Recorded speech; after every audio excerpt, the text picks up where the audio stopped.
আসসালামু আলাইকুম। Hello everyone, welcome back to my channel. This is Marjia daily blog থেকে বলছি। কেমন আছেন সবাই? আশা করি সবাই ভালো আছেন। আমিও আল্লাহর রহমতে অনেক ভালো আছি। তো প্রতিদিনের মতো আজকেও চলে আসলাম নতুন একটি রেসিপি নিয়ে আপনাদের মাঝে। তো আজকে আমি একদম ঘরোয়া উপায়ে আর একদম সহজ উপায়ে চিকেন রোস্ট করে দেখাবো। এটা এত সহজ উপায়ে করে দেখাবো যে আপনারা সবাই খুবই অল্প সময়ের মধ্যে আর খুব অল্প উপকরণ দিয়ে ঝটপট করে ফেলতে পারেন। রোস্ট এমন একটা খাবার যেটা বিয়েবাড়ি থেকে শুরু করে বাসায়ও প্রচুর খাওয়া হয়, আর সাদা পোলাওয়ের সাথে তো কোনো তুলনাই নেই। তো এরকম একটা রোস্ট যদি খুব সহজভাবে করে ফেলা যায় তাহলে তো কোনো কথাই নেই। তো আজকে আমি এত সহজ উপায়ে একটা রোস্ট করে দেখাবো যে এটা সবাই যে কেউ পারবে, আর খুব বেশি মশলারও প্রয়োজন নেই। খুব অল্প মশলাতে খুবই মজাদার একটা রোস্ট করে দেখাবো। তো আমি সেই রোস্ট করার জন্য এখানে দেশি মুরগি নিয়ে নিলাম। তো এটাকে আমি একটা মুরগিকে 4 পিস করে নিলাম। তারপর একটুখানি এটাকে আমি কাঁটা চামচ দিয়ে কেচে নিলাম। আসলে অফ ক্যামেরাতেই হয়ে গিয়েছে ওটা। খুব হালকা করে কেচে নিতে হবে। তারপর হচ্ছে গিয়ে আমি এখানে টক দই, জয়ফল, জয়িত্রী, পোস্তদানা, আদা, রসুন, জিরা, তারপরে হচ্ছে গিয়ে গরম মশলার ফাঁকি সব কিছু দিয়ে আমি একবারে মাখিয়ে রেখেছিলাম আধা ঘন্টা পর্যন্ত। আসলে এটা অফ ক্যামেরাতেই হয়ে গিয়েছে, কিন্তু আমি এখানে লবণ ব্যবহার করিনি। লবণ ছাড়া আর বাকি সব উপকরণ দিয়ে মাখিয়ে রেখেছি 30 মিনিটের মতো। তো যখন 30 মিনিট হয়ে গিয়েছে তারপর চলে গেলাম আমি রান্নাঘরে। আর কড়াইয়ের মধ্যে বেশ কিছু তেল দিয়ে প্রথমে আমি পেঁয়াজের বেরেস্তাটা করে নেব।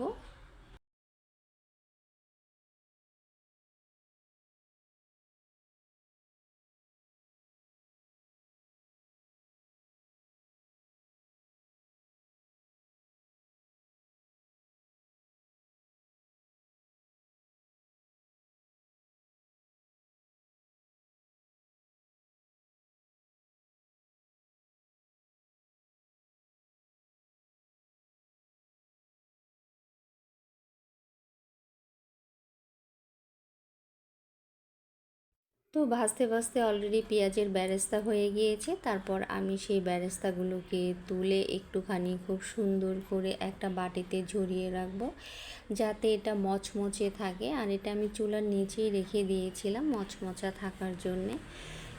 তো যখন পেঁয়াজের বেরেস্তা হয়ে গিয়েছে তারপর ওই তেলে আমি একে একে সবগুলো চিকেন একদম কড়া করে ভেজে নিব, আর খুবই কড়া কড়া করে ভেজে নিব।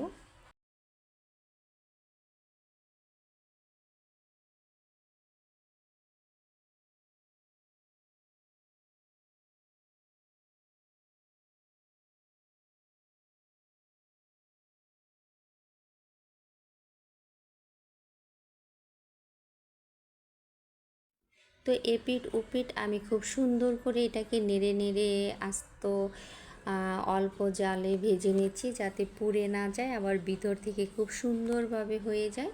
এটা খেয়াল রাখতে হবে। খুব বেশি চুলার জাল যদি থাকে তাহলে পুড়ে যাওয়ার সম্ভাবনা থাকবে, আর হচ্ছে ভিতর থেকে হবে না। তাই আমি মাঝারি জালে এটাকে খুব সুন্দর করে উল্টে পাল্টে ভেজে নিচ্ছি। আর অলরেডি এটা খুব সুন্দর করে ভাজা হয়ে গিয়েছে। তারপর আমি তুলে নিলাম, আর এরপরে আবার চিকেনগুলো দিয়ে দিলাম। সেমভাবে আমি ওই চিকেনগুলোকে উল্টে পাল্টে সুন্দর করে ভেজে নিলাম।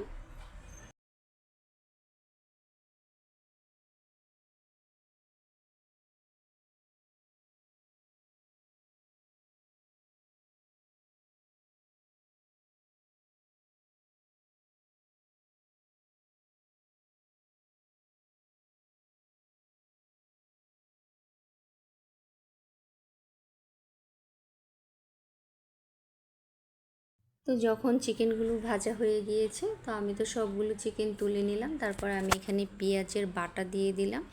পেঁয়াজের বাটাটা দিয়ে আমি তেলের মধ্যে খুব সুন্দর করে কষিয়ে নিব, যাতে পেঁয়াজের কাঁচা গন্ধটা চলে যায়।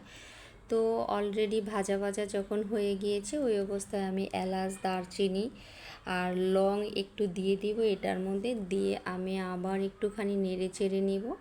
যেহেতু আমি সব মশলা দিয়েই চিকেনটাকে মাখিয়ে রেখেছিলাম, তাই এখানে আর খুব বেশি মশলা ব্যবহার করব না। আমি চিকেন মাখানোর সময় কিন্তু কাজু বাদাম, চিনাবাদাম, কাঠবাদাম সব একেবারেই দিয়ে দিয়েছিলাম। তো সব কিছু দিয়েই মাখিয়েছি। এর মধ্যে পেঁয়াজটা যখন একটুখানি ভাজা ভাজা হয়ে গিয়েছে, তারপর আমি দিয়ে দিলাম আর একটু টক দই। আমি মাখানোর সময়ও অল্প টক দই দিয়েছি, আর কিছু টক দই রেখে দিয়েছিলাম, সেটা এখন দিয়ে দিলাম। তো এর মধ্যে আমি কিশমিশ বাটা দিয়ে দিলাম বেশ খানিকটা। তো দিয়ে আমি খুব সুন্দর করে এটাকে নেড়ে চেড়ে নেব।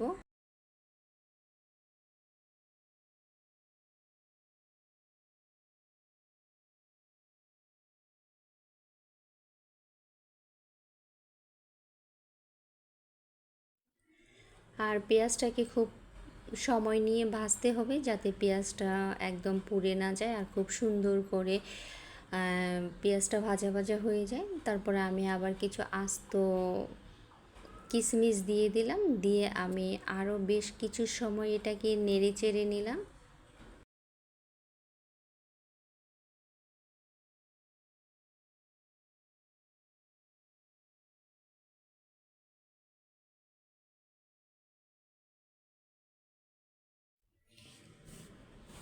তো এর মধ্যে আমি দিয়ে দিলাম একটু ঘি। তো ঘিটা দিয়ে আমি আরও একটু সময় ভেজে নিব। আর আমি আসলে অফ ক্যামেরাতে লবণ দিয়ে দিয়েছিলাম, তো পরিমাণ মতো লবণ দিয়ে দিবেন। দিয়ে আমি খুব সুন্দর করে এটাকে নেড়ে চেড়ে নিলাম।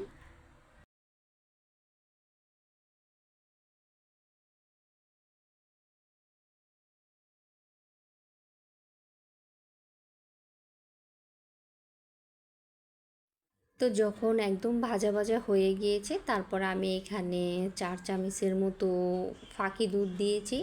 ফাঁকি দুধটা দিয়ে আমি খুব সুন্দর করে মশলাটার সাথে একদম ভাজা ভাজা করে নেব। আর যে তেল ছিল, ওই তেলের মধ্যে খুব সুন্দর করে দুধটাকে নেড়ে চেড়ে দিতে হবে, যাতে দানা দানা না থাকে।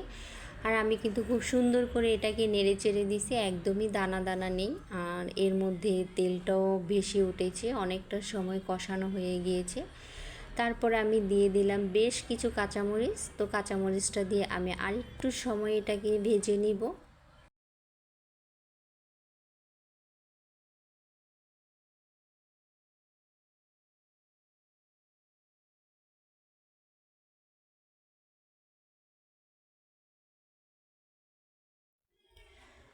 তো যখন খুব সুন্দর করে ভাজা ভাজা হয়ে গিয়েছে আর তেলটাও ভেসে উঠেছে, আমি কিন্তু এখানে পানি ব্যবহার করিনি। এখানে ঘি, তেল আর হচ্ছে টক দইয়ের যে পানিটা ছিল, ওগুলো দিয়েই ভাজা ভাজা হয়ে গিয়েছে মশলাটা। আর মশলাটাকে আমি খুব সুন্দর করে কষিয়ে নিয়েছি।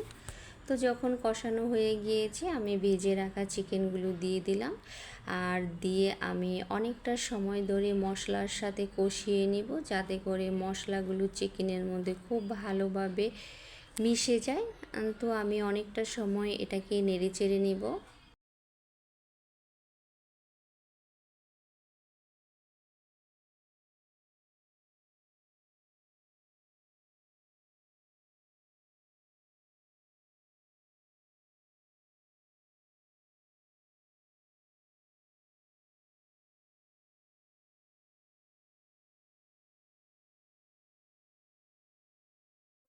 তো অলরেডি খুব সুন্দর করে মশলাটার সাথে চিকেনটাকে কষানো হয়ে গিয়েছে।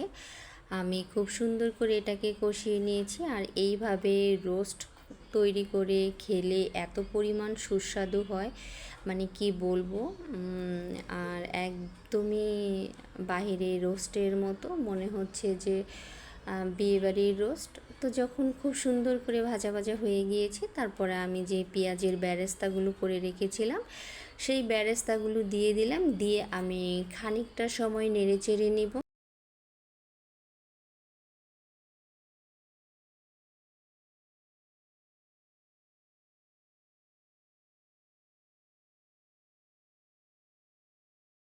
তারপর যখন খুব সুন্দর করে কষানো হয়ে গিয়েছে, নাড়াচাড়াও হয়ে গিয়েছে, এর মধ্যে আমি এখানে দুধ দিয়ে দিলাম। এখানে হচ্ছে 1/2 লিটার দুধ দিয়েছি, আর দুধের মধ্যে কোনো পানি দেইনি।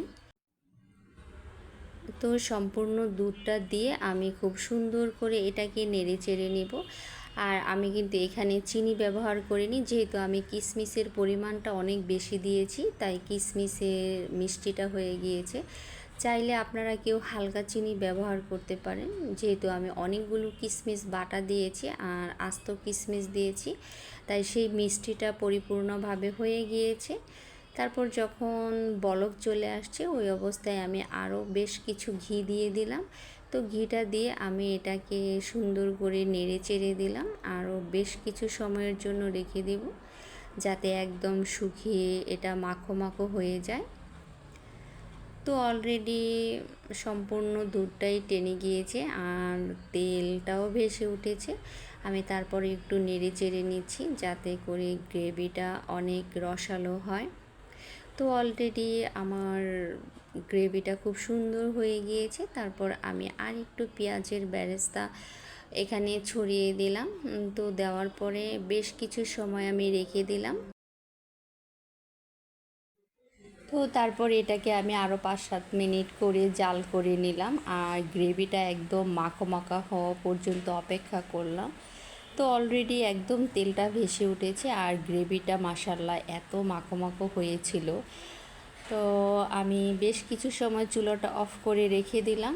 আর এটা যে কি পরিমাণ মজা হয়েছিল, কি পরিমাণ সুস্বাদু হয়েছিল, মনে হচ্ছিল একদম বিয়েবাড়ির রোস্ট। আর এত সহজ উপায়ে এত সুন্দরভাবে যদি এরকম একটা রোস্ট করা যায়, তাহলে তো প্রতিদিনই ঘরে বসেই বিয়েবাড়ির রোস্ট খাওয়া যাবে।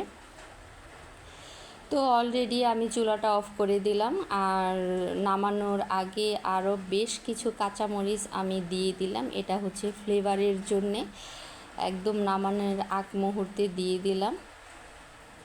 তো এখানে কিন্তু চাইলে কেউ কেওড়া জল ব্যবহার করতে পারেন, যেহেতু আমি কেওড়া জলটা ব্যবহার করিনি আজকে। কিন্তু মাশাআল্লাহ রোস্টটা খেতে এত পরিমাণ মজা হয়েছিল, মনে হচ্ছিল কোনো প্রফেশনাল বাবুর্চি রান্না করেছিল।